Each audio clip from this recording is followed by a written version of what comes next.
Hey everybody, Ace here. I'm going to walk you through the basic investment strategy that I'm using to grow my retirement accounts to over $1 million. And if you have $0 saved right now, what you need to put away for your accounts to do the same. And that is dollar cost averaging. What is dollar cost averaging? Well, it's basically putting money into the stock market, whether it's going up or down. Let me give you a quick example. Let's say you buy company A for $100.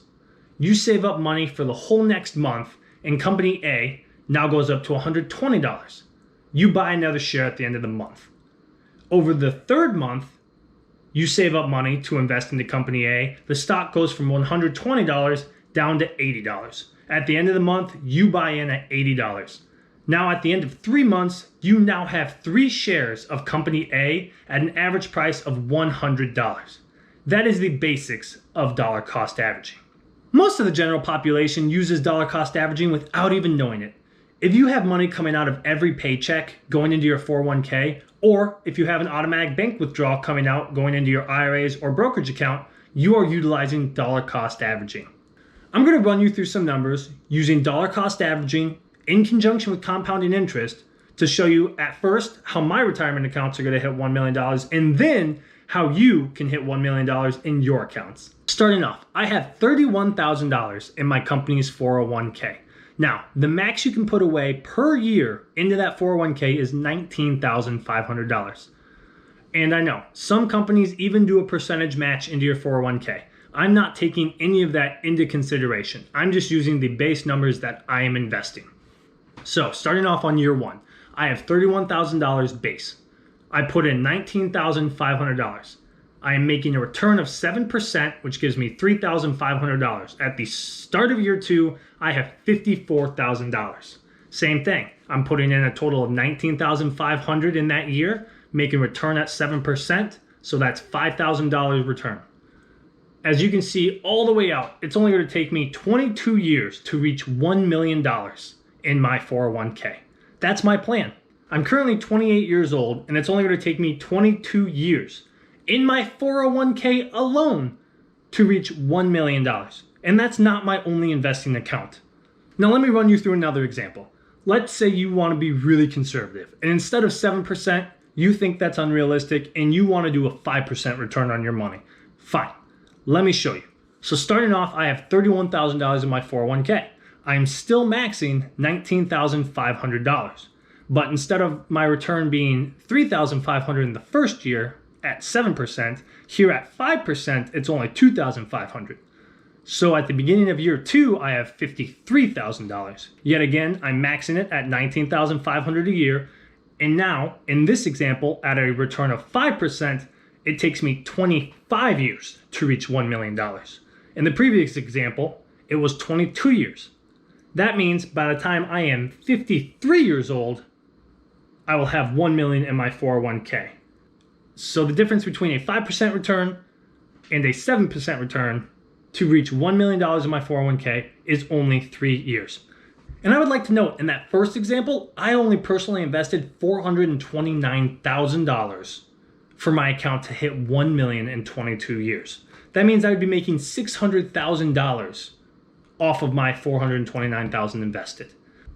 And in my second example, I only had to invest $487,000 to hit $1 million in 25 years. Now I want to highlight my Roth IRA real quickly for you to show you how easy it is to get $1 million in these accounts. My Roth IRA currently has $62,000 in it. Now the max you can put in every year is $6,000. So if I max my Roth IRA every year from here on out, it'll only take me 30 years to reach $1 million in my Roth IRA. That means I'll be 58 years old by the time that account has $1 million. Now, if you add the two together, that means I'll have $2 million, $1 million in my 401k and $1 million in my Roth IRA in my 50s. So let's say you're 30 years old. You have zero invested in your retirement, and you think to yourself, man, I would love to have $1 million in one of my retirement accounts. So how much am I going to have to put away per year, and how long is it going to take me? Well, I've done the math for you, so let's check it out right here. If you invest $900 a month or $10,800 a year, it will take you 30 years to reach $1 million. And I know you're probably thinking 30 years is a long time. but you're still retiring earlier than the man says you should. You'd be retiring at 60. Now that I've run through some of the charts, I'm going to tell you some options that you have to invest in to get that 7% return a year. And some of these I personally invest in myself. Starting off with VTI. VTI is the Vanguard Total Index ETF. What this does is it tracks the total stock market, and it'll ebb and flow with the total stock market going up and down. Now this has returned 7.48% per year since the fund started in 2001. That is one option you can invest in just to get that 7% return every year. Another option that I personally invest in is VOO. VOO is the Vanguard S&P 500 Growth ETF. So it tracks the S&P 500 and ebbs and flows up and down with that. This has returned 16% since 2010, way more than the 7% that I've been using in my examples. And another option you have is QQQ. And I'm not saying QQ noob. I'm saying QQQ, the fund that tracks the NASDAQ 100. I'm talking it tracks Amazon, Apple, Facebook, Google, Netflix, the big kahunas, if you know what I'm saying. This fund has returned over 160% in the last 5 years. Now I know there's been a big tech bubble recently due to coronavirus, but regardless, do you really think any of those companies are going down anytime soon? So lastly, you're gonna ask me, Ace, is this really worth it? Is dollar cost averaging really this basic and as easy as it sounds? And I'm gonna tell you, well, yeah, duh.